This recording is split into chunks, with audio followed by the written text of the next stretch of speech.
Hello, and welcome to Wicked Wednesdays, your weekly podcast on sex and sexuality, with an emphasis on BDSM, kink, and poly relationships. I'm your host, Wicked Fellow, and this week we have the second part of the Kinky Threesomes interview with Katja that we recorded a while ago. I'm going to lead into this by talking about some kinky dating red flags and answer a viewer question that I received recently. Before we get started, I want to send a special shout out to our newest Patreon member, Anne. Thank you very much for your support. I could not produce this podcast without the support of my Patreon followers, and you guys are simply amazing. If you would like to become a Patreon, head over to wickedfellow.com. That's my website where I host the podcast as well as all of our adult sites. Our media links can be found there, and our socials are there as well. Before we get into the second part of the Kinky Threesomes episode, I wanted to address a concern that one of my viewers had, and I receive emails like this all the time. And it comes about when someone's trying to get into kink or they're dating in the kinky scene, and some of the red flags that they get from potential kinky partners. So dating in the kink world is a lot like dating in the regular world. You're going to have a lot of bad responses or no responses, and the ratio of who's a good match versus who's not a good match, as anybody that's been on a dating site knows, is 100 to 1, something like that. It's very rare that you open up a dating app and you immediately find someone you connect with and they like you, etc. But this is in response to several messages that she received, and what's a red flag and what's a green flag. I really appreciate her sending these in because I do get this question all the time. People will talk to me about an encounter they had in a kink dating space and wonder, was I in the wrong? Was I in the right? What should I watch out for, etc. And I think we will dedicate another episode, maybe several episodes, to navigating your way through the kink dating scene. I know that in the past we've talked about what are good signs, what is being a good dom about, being a good sub, etc. But it's certainly something worth reiterating because not everybody's going to go through our entire back catalog to find one piece of wisdom from back then. Just like in vanilla dating, there's going to be things about someone's profile that immediately appeal to you or are immediately off-putting to you, right?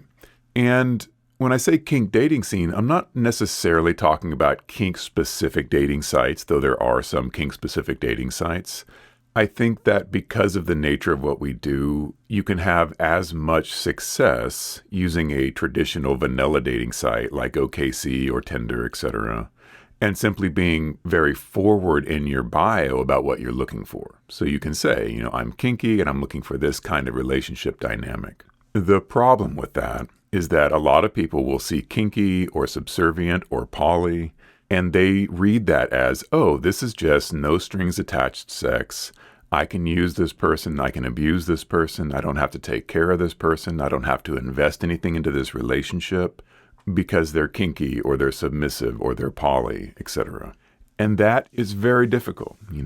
I think that on dating sites, this is fairly universal. A lot of people use dating sites for the exact same reason, but they seem to read those descriptions as invitations for bad behavior, especially people that have ancillary knowledge of what kink and BDSM and domination and submission mean, but they'd have no real world experience, or they're very bad at what they do in a kink setting. It can be difficult. Dating is not easy no matter how you go about finding a partner.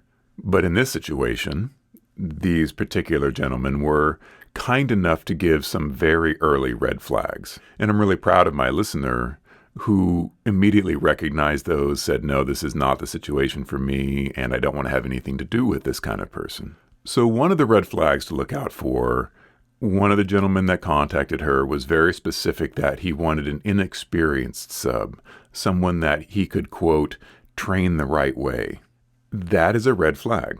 It really is, because it's a lot like virgin hunting among a certain subset of the male population. They're so insecure that they want to have a virgin companion so that this person doesn't have anybody to compare them to, doesn't have any past relationships that might reflect negatively on this current relationship. There's a very misogynistic, very insecure dynamic going on there.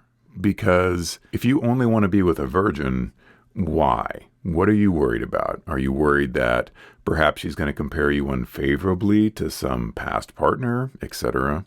In the kink dynamic, saying that he wants someone who's inexperienced in submissions so that he can train them the correct way or the way that he believes is the right way. Again, to me, that speaks of a deep degree of insecurity, because no matter what someone's past experience in kink is, if they're willing to play with you and they're willing to work with you and be your partner, they're going to be willing to follow your rule set as a dom if they respect you as a dom. So again, I feel like there's a lot of insecurity there. I feel like there is a lot of, I don't want to have to deal with someone who has had another dominant partner because then I have to somehow excel them.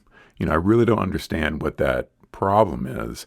Perhaps they're worried that they won't be able to retrain their new partner to their liking, that their old conditioning will be too strong. Again, I don't believe in that. People are very flexible, and submissive people who enjoy being pleasing and enjoy being in a submissive role will work very hard to adopt a new rule set, for example. To me, saying that you want an inexperienced sub, again, that is speaking towards, I don't want someone that's going to hold me accountable. I don't want someone that is experienced and understands that the way that I'm doing things isn't correct, that isn't right, and isn't good. I feel very comfortable making this judgment in this case specifically because after stating that he wanted an inexperienced sub, he immediately went into, I will own you, you will give yourself to me completely, I can come over there right now and take possession of you. And that is entirely wrong-headed.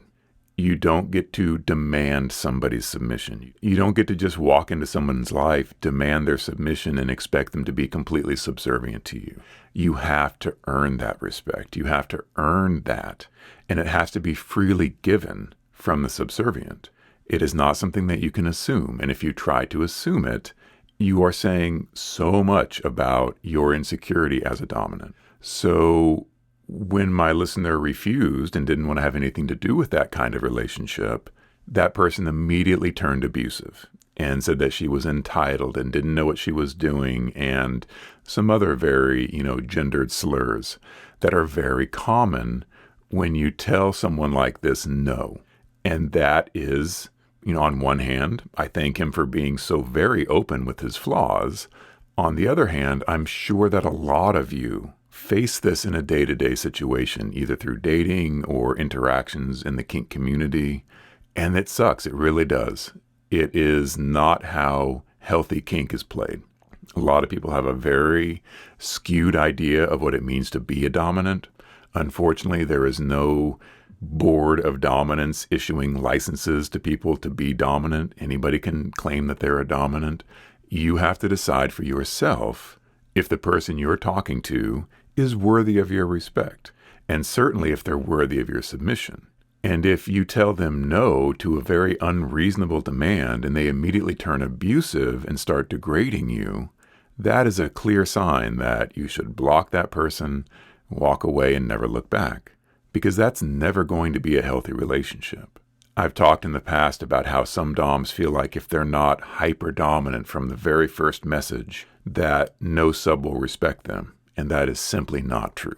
Subs respect real dominance, real power, and real dominance and real power doesn't need to assert itself in the first 10 lines of a text message. They're going to know you're dominant if you are truly dominant. You don't have to force that domination upon them.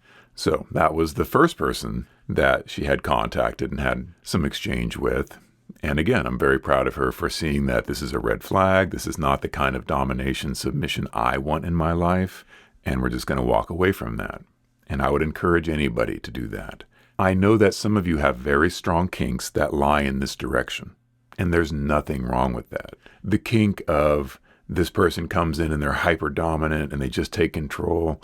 I know that there's a lot of sexual energy there, and that's very exciting. But you have to have an initial negotiation of how this is going to work. And in this case, that was not happening. This person was not interested in establishing boundaries and understanding what's going on between themselves and this potential submissive. They wanted to barge in, be hyper-dominant, and most likely leave very shortly afterwards. This is not a healthy beginning to a relationship. Now we move on to contact number 2.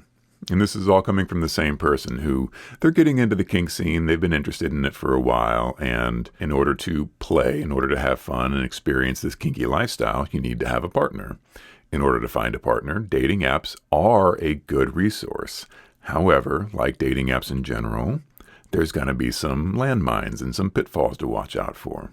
The next person that she was in contact with seemed fairly promising from the beginning, but then when he presented her with a list of the kind of kinky things he wanted to do, some of the things on that list were things that this person did not want to do, that the listener who wrote in did not want to do, and found, very distasteful, were not to her liking at all. And the response from this dom was, no, you're going to do these things, and I'm going to teach you how to enjoy them. You will do them. Again, that may seem like very dominant behavior. It may seem like something that's sexy and powerful to say, you're going to like this, I'm going to teach you to like it, etc. And there may be a place in an established dominant submissive relationship for that kind of limit pushing. I do that with Katja all the time. Because I have a relationship with Katja, I have Katja's respect and trust, and I know where her limits are. So if I want to push on that boundary, I can feel safe and comfortable doing that, knowing that if there is too much pressure and I'm putting too much force on Katja, she will tell me. She feels comfortable and safe telling me. Before you've even met somebody, in the initial text conversation with somebody, you do not have the authority, the permission, the license to tell this new person in your life, I don't care what you like and don't like. You're going to like what I like, and you're going to submit to my authority. You're going to do what I say. And even if you think that this thing is abhorrent, you're going to do it anyway. Again, very proud of my listener for saying, no, that's not the kind of relationship I'm looking for. I expect that my boundaries, that my wishes be respected, etc. And wouldn't you know it, this person immediately turned to abuse. This is a very common thread that you'll see. And honestly, I think it's not unhealthy at all. When you're negotiating a relationship with a new dominant person, tell them no about something. See how they respond to that. See how they react to you saying no. Because a submissive should always be able to say no. And that no should be met with, okay, I would like to know more about this. Tell me why this thing you don't like. Tell me why you're saying no. Or, I respect that. We're not going to talk about that anymore. I think that that's really important, even if it's just a test, because a lot of times in these initial conversations and these initial text messages, we're putting our best foot forward and we want to be liked by this person. And we go above and beyond the call of duty to make ourselves agreeable and likable. So that initial no may not happen for a while. But you don't want to be in a situation with somebody in a kink setting where the first time you tell them no is when you're strapped to a bed and they're wanting to do something with you that you don't want to do. That's why I always stress the importance of communication, especially that initial negotiation between a dom and a sub. So in this case, I'm very proud of her for saying, no, I'm not interested in playing those particular games that you want to do. I'm interested in these other things, but this particular kink you have, I don't want to do that. Person immediately turned abusive. Again, I kind of commend these guys for showing their true colors so openly and making it very clear.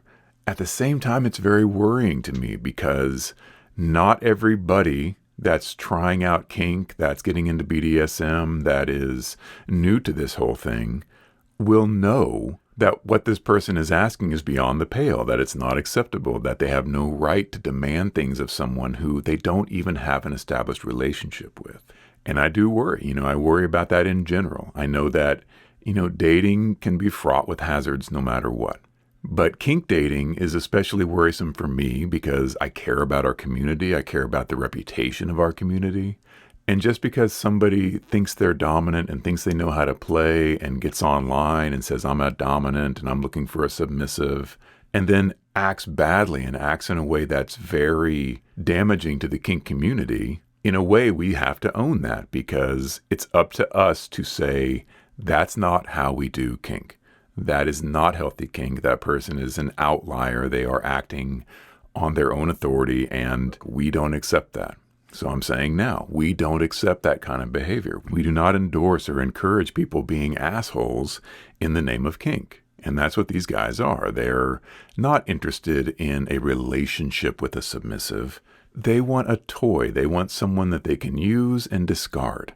And that's very clear based on these messages. If you immediately turn abusive to someone who tells you no because they don't like one of your kinks, that is not good dom-sub behavior. You need to respect the boundaries of your submissive, no matter what they are. You don't get to tell them, no, I will teach you to like this and you're going to do this thing. You haven't even met this person. That's not good kink behavior. So I want to get that word out there. I want you guys to recognize that. I want you to really, write this in stone, that being submissive is not being a doormat. Being submissive is not putting yourself out there to be commanded by anybody who calls themselves a dominant. Dominance, respect, power exchange in a kink dynamic is earned. It's not assumed. You don't get to call yourself a dominant and expect any submissive person to follow your lead, period. And now we move on to contact number 3. And again, this is going to sound like a nightmare of, 3 out of 4 people end up being awful online. That's kind of dating in general. I don't think that that's necessarily kink dating. I think that's just dating. When I'm on vanilla dating sites, there's very little like-to-like ratio. So I don't expect that to be any different in the kink scene. But to give you a ray of hope, we have 3 bad outcomes and 1 good outcome. The third person had DS in their profile that they were interested in having a submissive. They begin talking, and this dominant says that he has a particular kink that he wants the submissive to do. This kink is not something that the submissive is interested in. It's not something that she wants to do. And again, this is not going to be any surprise. When the submissive says, no, I'm not interested in that, the person again immediately becomes abusive. It's very surprising to me how quickly these, gendered slurs come out and how abusive the language can become so very quickly as soon as you tell these people, no, I don't want to do that thing. These could all be the same story. It does seem like there's a pattern of behavior here, and that's because there is a pattern of behavior here. I think that people who are like this, people who think of themselves as dominant and kinky, but don't actually understand how the scene works, who expect that because they call themselves a dominant and present themselves as a dominant, that any submissive they meet should immediately fall into line and do exactly what they say. And if that doesn't happen, then they get very angry and they start hurling abuse. There is certainly a type there.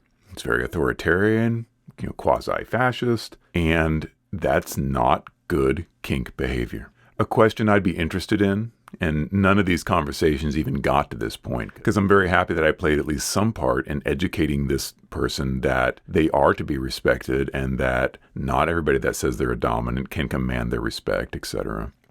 She was very quick to shut these conversations down because she understood that this is not acceptable. I don't have to be treated like this. I want to play and I want to be involved in this kink lifestyle, but I'm not going to play with someone who doesn't respect me. And I cannot endorse that attitude highly enough. So all these conversations were shut down fairly quickly. But what I would like to find out from these guys is what they thought their responsibilities were as a dom. What did they think they would have to give to a relationship with a submissive?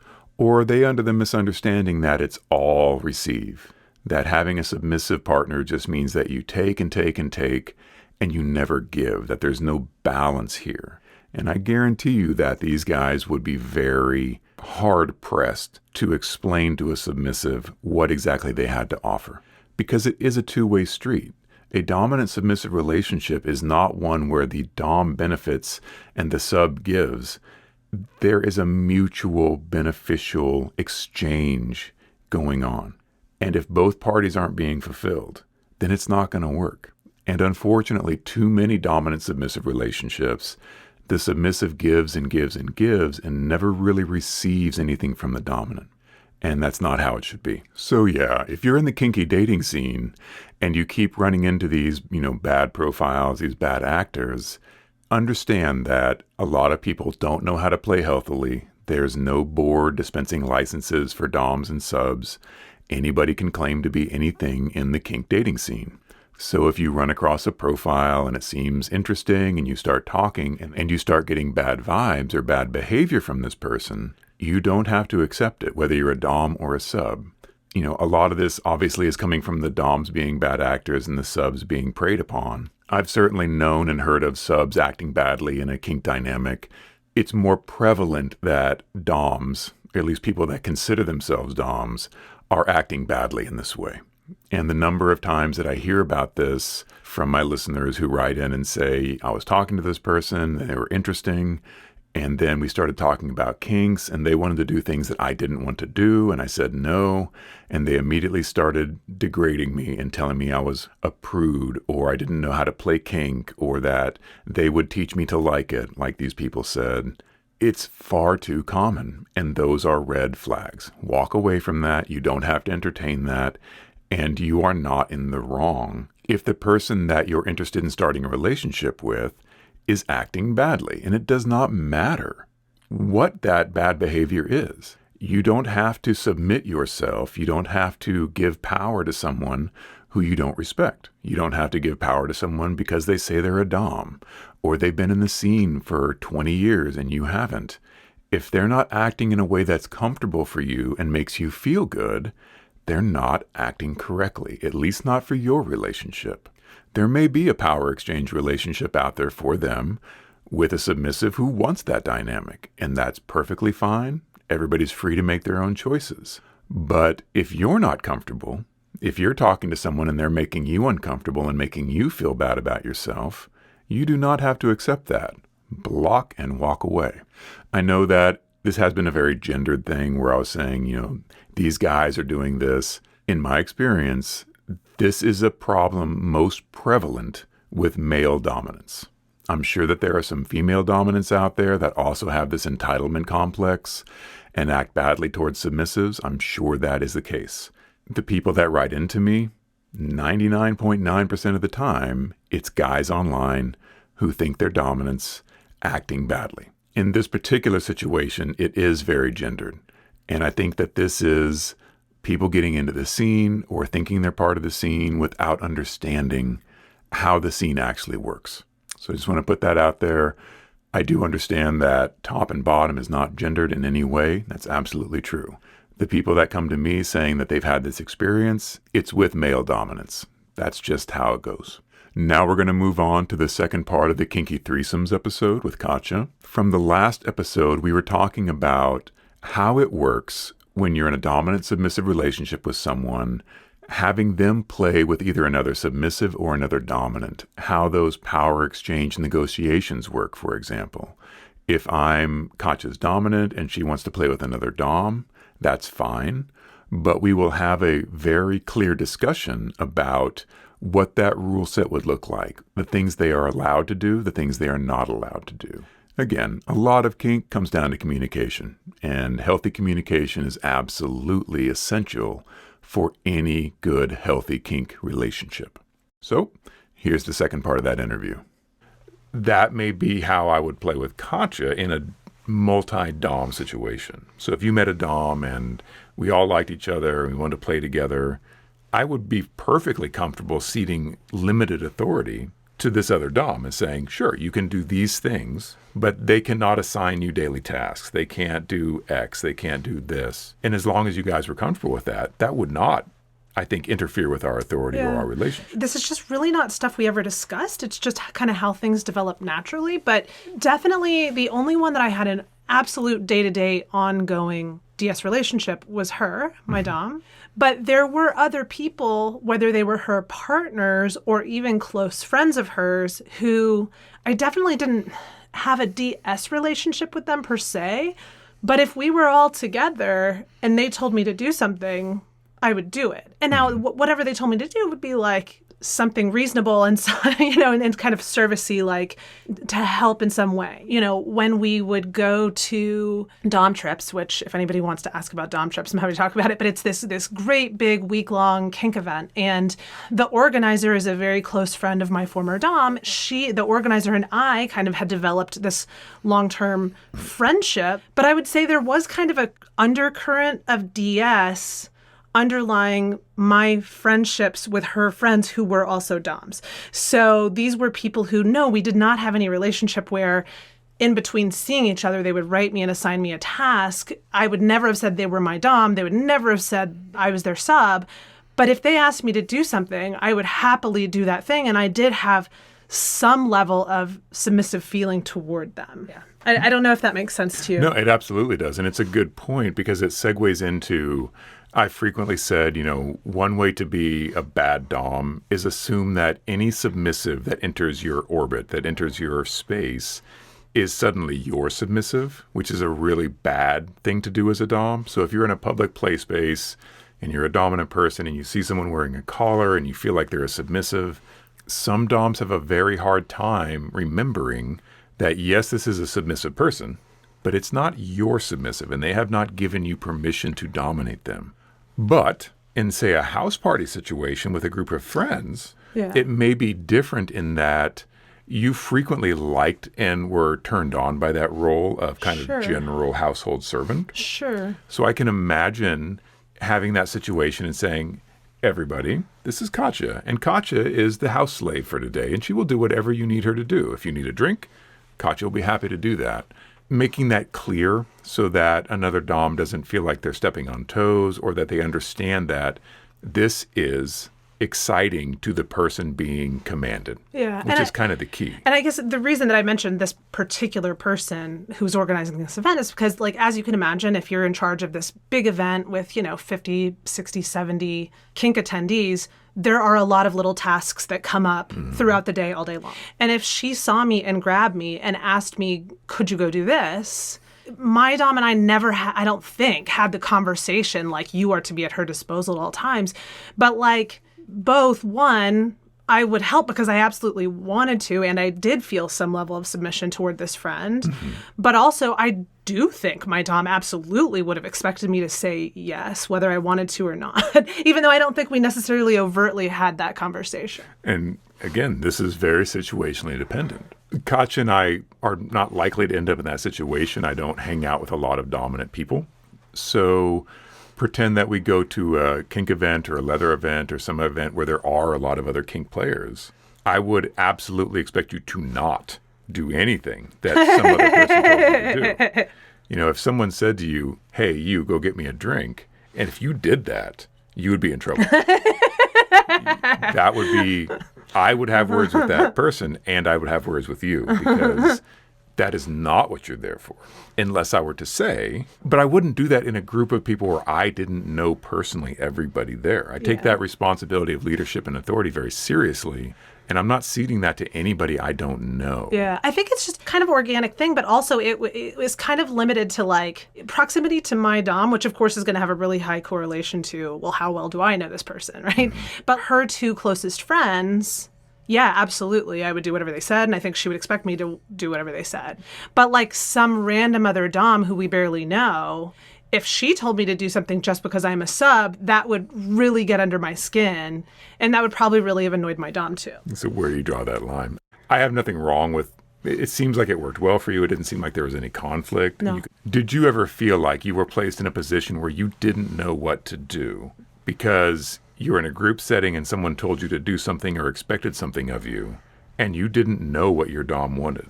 You didn't know what they would want you to do in that situation? No, not that I can recall. If she had told me to do something and then someone else had, I would have immediately said, my Dom had told me to do this thing. And they would have immediately been like, okay, hands off, go do that thing. But I can't remember ever being in a situation where I just didn't know what to do. So it obviously worked and there was enough understanding. I do like to be very clear. I would much rather over-communicate this point and before we walk into an event being like, you're here with me, you are my responsibility, and no one else here can command you to do anything. And it might be, going as far as saying you're not allowed to engage with anybody. You're not allowed to talk with anybody without my direct permission. And I've certainly seen that at kink events where, you walk up to a couple and it's clearly a dom and a sub, and the sub will stand there quietly with their hands folded and they won't engage in the conversation. That's a sign to you that you also don't engage them in the conversation. That's because, that could be the play that their dom and their sub are doing. And they may not be allowed to or want to or have any interaction with you. They want to be there as a piece to show off, for example, and that's fun for them in a kink setting. So if you find yourself in that situation and the person standing next to the person you're talking to seems completely disengaged and their eyes down, let them be that way. Don't try to force a conversation on that. Again, this comes down to that communication that I find so very valuable in letting you know what's expected of you. Also, finding out what you enjoy. Because, for example, I think you have intimated to me that you do have kind of a kink for, I'm going to make you go do this thing with this person. Mm-hmm. Like that is kind of hot to you. Mm-hmm. Because I don't think it's necessarily a kink that I enjoy or something that really turns me on, that will probably go unsatisfied. But you never know. We may find ourselves in a situation where I'm like, oh, this is a good opportunity to fulfill that kink of Katja's, that she does have kind of I want to be used in this fashion. But I need to know that about Katja, which means you need to communicate that to me. Or the counterpoint being that if that's something that you absolutely do not want to do, and that is horrifying to you, I need to know that as well, because I need to know where in our relationship are those holes, those minefields, those things that don't necessarily come up in everyday conversation. Like, hey, is it okay if I bring home another guy and then we all have sex together?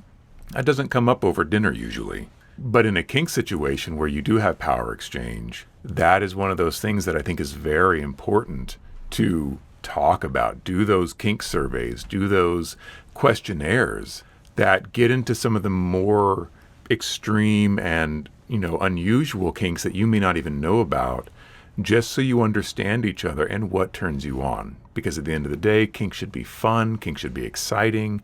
Kink shouldn't be something where you're having to make a life or death decision on the spur of a moment and you know that the wrong answer is going to be a relationship ender. That's not how kink should be. It should be comfortable and fun, exciting because you're having your limits pushed. But I can't push your limits if I don't know where your limits are. That's very important to me as a dominant. I'm glad you agree. Yeah, and I think, just kind of circling back to more scene settings as opposed to kink event culture, one of my favorite memories, and it's from one of these dom trips, there was a time when it was really late, and I think most of the male subs had gone to bed, and I was always the only female sub at these events. It would be a lot of female doms there with male doms who had kind of sponsored them most of the time, and I would be the only female sub. And I just remember one night when I think the boys had pretty much all gone to bed, and we had this outdoor dungeon in a tent. I don't really even remember how this scene started, but I know how it ended. I remember and this is a wonderful memory. It's going to sound horrifying to some people, but for me, this is a wonderful memory. I just remember how it ended is I was lying face down on the pavement after a parade of probably up to about 10 doms had all taken turns beating me with things. And one of my favorite doms saying to me, crying is not a safe word. And I guess the thing I wanted to mention was my dom, she was totally on board with this. She thought it was wonderful. She never would have left the tent and walked away and left me there, right? So even though there wasn't necessarily someone in charge in the sense of there was no dom directing another dom, everything was very spur of the moment. There wasn't a big master plan. Ultimately, she was there at the end of the day. Ultimately, she was the one kind of in charge of my safety and supervising, and she's the one who knew me the best, and she's the one who I think would have felt some sense of responsibility that as long as this scene was going on, she would not have gone anywhere. In that situation, because I know that your former dom was a pro dom, I don't know how that family relationship works, like a household relationship, in that because they were a pro-dom, they had other submissives, but I don't know how those other submissives related to you. Mm-hmm. And so I don't know if there was a family interaction, like it was you and your fellow submissives, or it was you kind of off segregated in a different Yeah, role. because she had kind of there's definitely some overlap, but mostly I would say that like she had kind of her personal kink life and then she had her professional kink life, right? So most of her subs she wouldn't ever have them with her at a social event. Mm-hmm. Then she might have one or two who have been serving her a long time, and she would maybe at least invite them to like parties she hosted in her home. Right. And then so most of the time, if it was a social event, I was the only one who was like part of this group of friends, such that I would be the one invited to like parties at people's houses. So for example, at Dom trips, sometimes she would have a male sub along who had like sponsored her to bring her to this event. And mostly I just kind of tried to make myself scarce because that there is like that business relationship there. Yeah. And I was fine on my own, and I was very comfortable with these people. I had friends, so I never felt like that family relationship with other subs. I felt closer to the other tops in her circle. In the pro-dom community, and this is something that I don't have a lot of experience in, but I do have some tangential knowledge of. There's nothing wrong with it whatsoever. I want to put that out there. It may seem strange to pay someone to dominate you, but for a lot of people in that situation, it can be very difficult for them to find partners that are suitable for them, that meet their needs as a dominant, for example. And so for certain people, paying a pro-dom is really the only way they can express that part of their sexuality. And since I think that's a very healthy thing, and I think it's a very good thing, I obviously have no problem with the pro-dom world. I think you were saying that, some of the people that would be paying her as clients, what they would be paying to do is like come clean her house and take care of her stuff and be kind of in a slave role. Yes and no. I don't think she would ever like have charged people money to come do that kind of servicey stuff, but they would be paying her for sessions if they had kind of built a relationship where it was turning into not just session-based, but like gotten to the place where she might want to have them in her stable. She would, have them come do more servicey things, but I don't think she ever like charged anybody to come clean her house or like pet sit. I certainly understand the separation of these are my personal friends. These are people that don't interact with me on a professional level that I want to play with. And these are my paying clients who I have a different responsibility toward. Now, I do have something similar to that with friends that I have in kind of a professional sense. I wouldn't necessarily expect you to want to play with, for example. Whereas if I was inviting a new person into our household, them gelling not just with me, but with you and making sure that there was a camaraderie and a companionship between the two of you would be very important to me.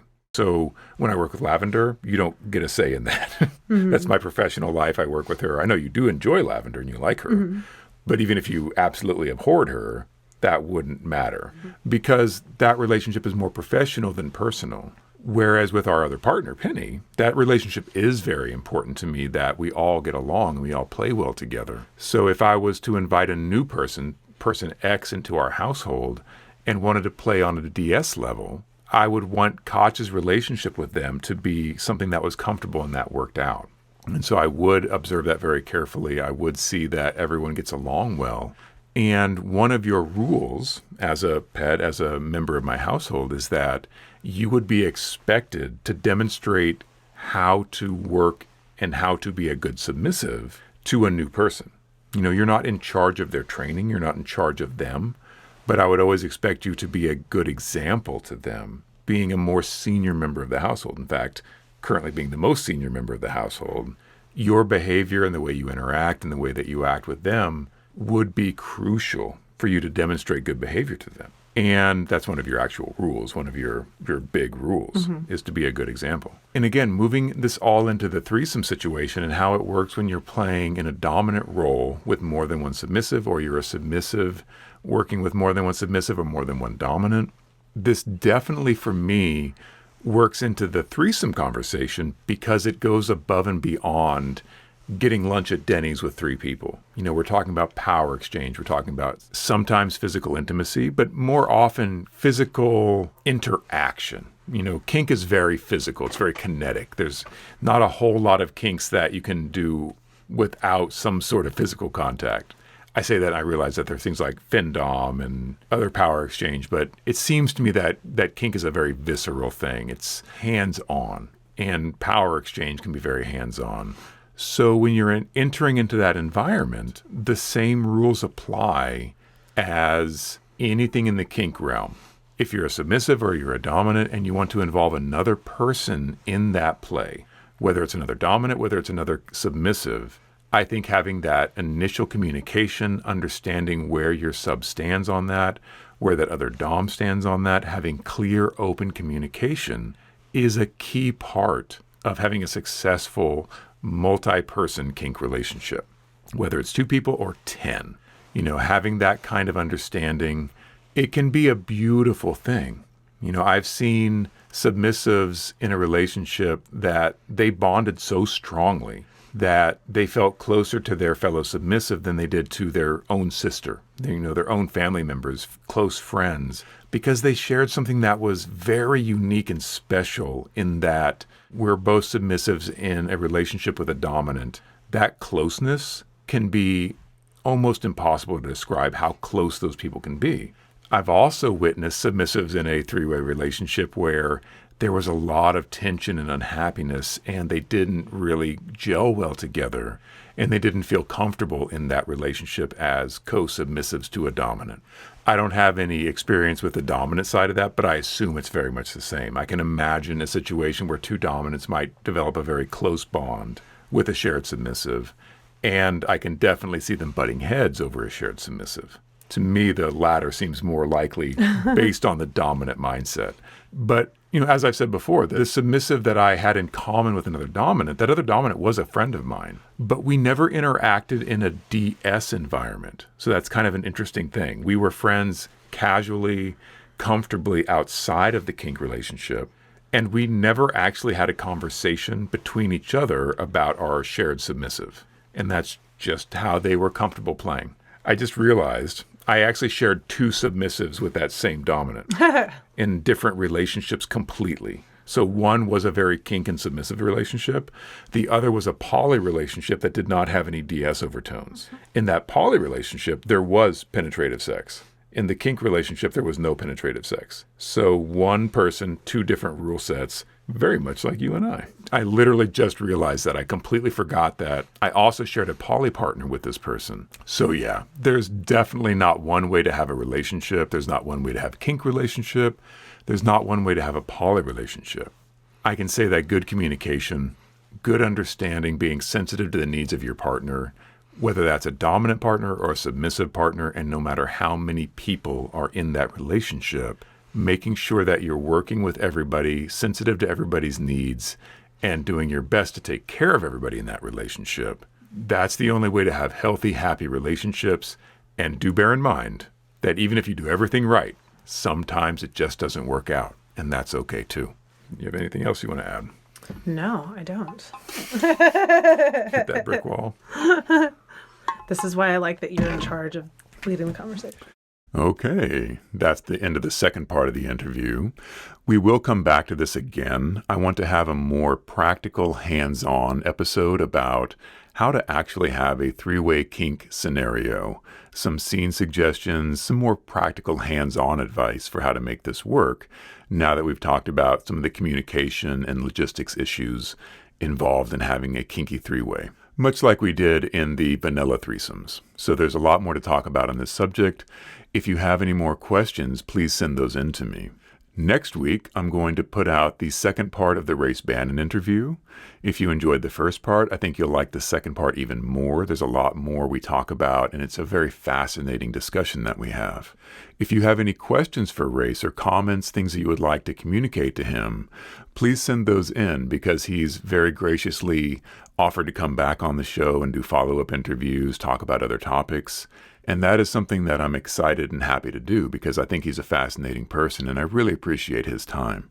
As we started this episode with viewers' questions and comments, I really appreciate that, and I send them special thanks for allowing me to use their real-world experience to help educate the broader community here, to help reinforce that notion that kink should be happy and safe and sane and comfortable, and if someone's making you uncomfortable, you're not in the wrong. Doesn't matter what your experience level is compared to theirs, or your position in the kink world as a submissive or a dominant. You have to be comfortable. You have to enjoy this. This should be a fun thing to do, not something that causes you stress and anxiety and makes you feel bad about yourself. So while that's pretty easy, I know that it can be fraught starting these new relationships and finding partners who will respect you and who see the kink world the same way you want to play the kink world. As always, folks, consent is king. Take very good care of each other. And I'll see you next week.